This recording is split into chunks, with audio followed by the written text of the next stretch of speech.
Nobody in 1985 could have predicted that the battle between two 8-bit consoles would hinge on more than just graphics or raw megahertz.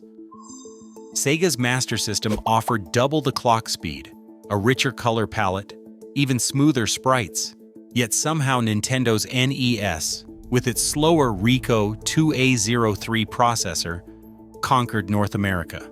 It was about more than technical specs.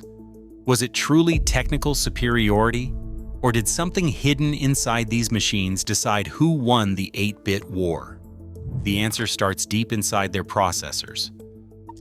On paper, the Sega Master System Z-Log Z80 processor runs at a blazing 3.58 MHz, exactly double the clock speed of the Nintendo Entertainment System Ricoh 2A03, which ticks along at 1.79 MHz. That headline number sold the Master System as the faster, more powerful machine, and it made the Z80 look faster. But inside both consoles, clock speed is only part of the story. What matters just as much is how many instructions each processor can actually complete in a second. The Ricoh 2A03, based on the MOS 6502, is built for efficiency. Its instructions are short and lean, often finishing in just 2 or 3 cycles. The Z80, by contrast, is more complex. It can juggle more registers and handle richer instructions, but most of its commands take 6, 7, or even 10 cycles to finish. When developers wrote tight game loops, like checking controller input, updating a character position, or moving sprites across the screen, the Nintendo Entertainment System 2A03 could often keep pace with, or even slightly outstrip, the Z80 in real-world tasks. Micro benchmarks back this up. A memory clear loop run on both systems finishes in almost the same time. In practice, both processors execute around 600,000 instructions per second. The Nintendo Entertainment System's lower clock is offset by its shorter instructions, while the Master System's higher clock is eaten up by longer cycle counts. This efficiency shaped how games played. On the Nintendo Entertainment System, action felt crisp and responsive, with the processor able to squeeze more logic into every frame. The Master System Z80 gave developers more flexibility with arithmetic and data handling, but its real-world speed rarely pulled ahead. The numbers on the box told one story, and the experience in the living room told another. Integrated audio on the Nintendo Entertainment System brought a new set of challenges for developers.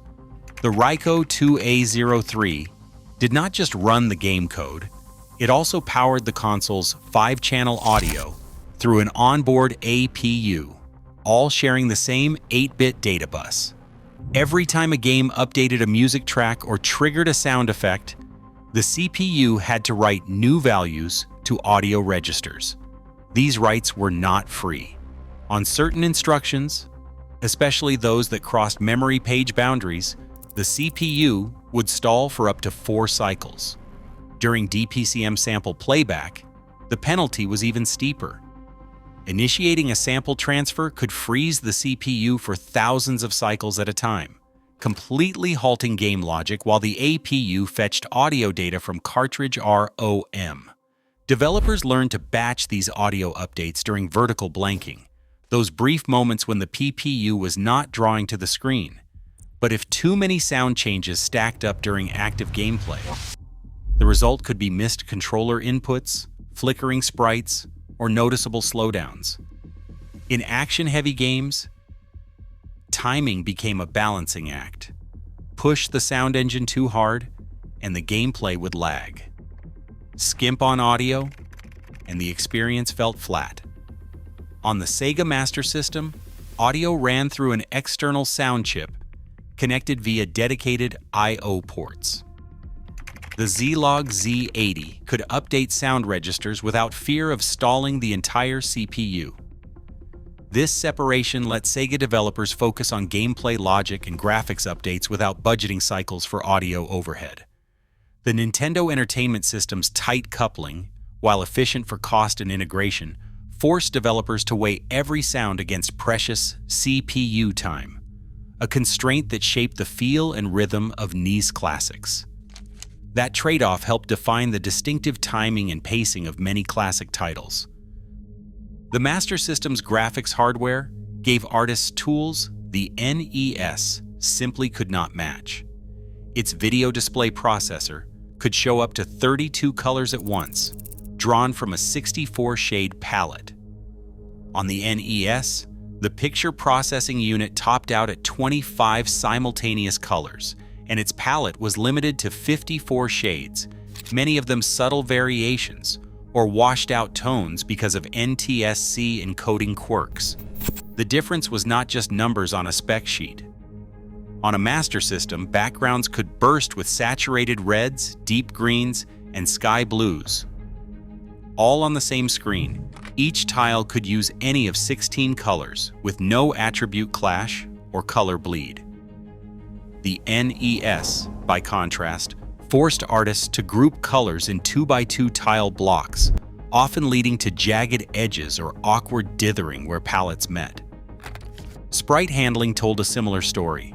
The Master System could display up to 16 sprites per scan line without dropping any, letting characters, bullets, and enemies crowd the screen without flicker. The NES, locked at 8 sprites per scan line, had to make hard choices. When a 9th sprite lined up horizontally, the PPU simply ignored it, causing the classic NES flicker, characters blinking in and out of existence, or disappearing behind a wall of bullets. Games like Metroid use this limitation to dramatic effect. But it was always a constraint. Wonder Boy on the Master System fills the screen with smooth, multicolored enemies and lush backgrounds, while Metroid corridors on the NES often show flickering Rinka enemies and muted shades. Developers for both systems became experts at working within these boundaries, but the Master System's visual headroom let artists paint with a broader brush, while the NES demanded clever tricks to hide its limits. Japanese Famicom cartridges opened new possibilities for sound by putting their own audio chips inside the game. While the North American NES locked out these features, the original hardware in Japan allowed developers to push far beyond the system's built-in 5 channels. Konami's VRC6 chip, for example, added 3 new voices, a pair of extra square waves, and a distinctive sawtooth wave. This let games such as Castlevania 3 layer richer harmonies and sharper leads, giving each track a dramatic, almost orchestral texture. Melodies soared with extra brightness, bass lines pulsed with new energy, and arpeggios danced across the background, all in real time. The Master System, by comparison, used the SN76489 programmable sound generator, delivering 3 square wave channels and a single noise channel. The result was a palette of crisp digital tones, clean and punchy, but more limited in expression. Without expansion chips, Master System games relied on clever use of these 4 voices, weaving simple but effective tunes. The Japanese Master System did offer an optional FM sound add-on, but most games in North America and Europe used only the basic programmable sound generator. Side by side, the difference is clear. A Famicom title with the VRC6 expansion fills the room with layered, evolving soundscapes, while a Master System classic delivers sharp, driving melodies.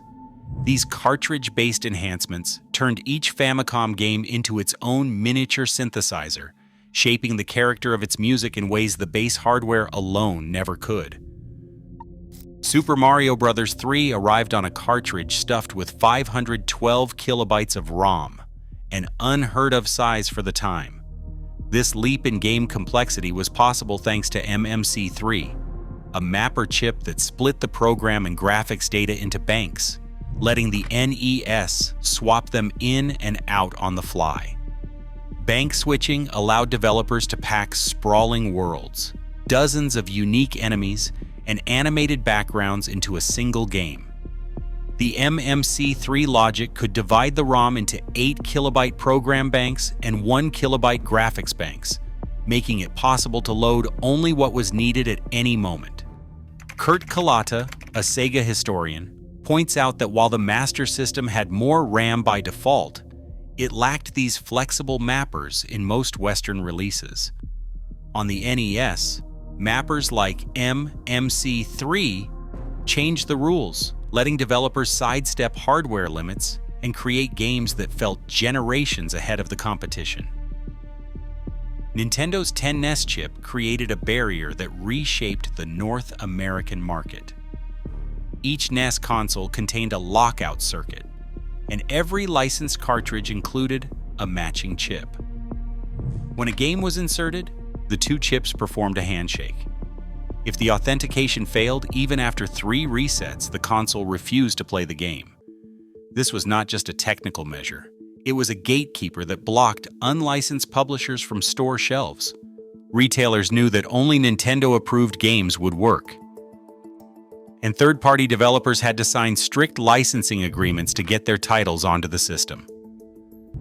As historian Frank Cifaldi notes, this lockout system gave Nintendo the power to decide which games reached players, shaping the NES library into a walled garden of exclusives and high-profile releases. The Master System, without such controls, could not offer the same guarantee. That left its library thinner, and its market share limited. Today, the debate over specs versus software still shapes every console war. As retro hardware finds new life and classic games outsell expectations, the real legacy is clear. It is not just power, but ecosystem and creativity that decide who wins and who endures. Drop your memories below.